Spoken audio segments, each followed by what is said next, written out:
Jeddah Pakistan consulate Jeddah में यौम पाकिस्तान की पुरवकार तकरीब मुनक्किद की गई। तकरीब में कम्युनिटी के सरकर्दा शख्सियात और कौंसलेट के अफसरान ने शिरकत की। कौंसलर जनरल जद्दा खालिद मजीद ने परचम कशाई की। कौंसलर जनरल जद्दा खालिद मजीद ने खिताब करते कहा, ममलिकत में मुकीम 27 लाख पाकिस्तानियों को यौम पाकिस्तान की मुबारकबाद दी और दियारे गैर में पाकिस्तान के अहम किरदार और हर मुश्किल वक्त में मुल्क व कौम का साथ देने पर सराहते हुए कहा कि ओवरसीज़ पाकिस्तानी हमारा फ़ख्र और कीमती असासा हैं। आज इतने सालों बाद पाक सऊदी ताल्लुकात न सिर्फ ख़ास मजबूत सफारती ताल्लुकात हैं बल्कि तारीख़ी, मजहबी और बरादराना मरासिम और ठोस अवामी ताल्लुकात भी हैं।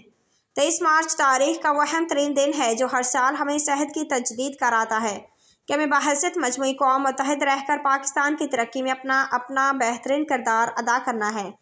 तकरीब के अख्ताम पर वतन अजीज़ की सलामती और तरक्की के लिए खसूसी दुआएं भी की गई। रिपोर्ट हाफिज़ इरफान कठाना, जद्दा, सऊदी अरब।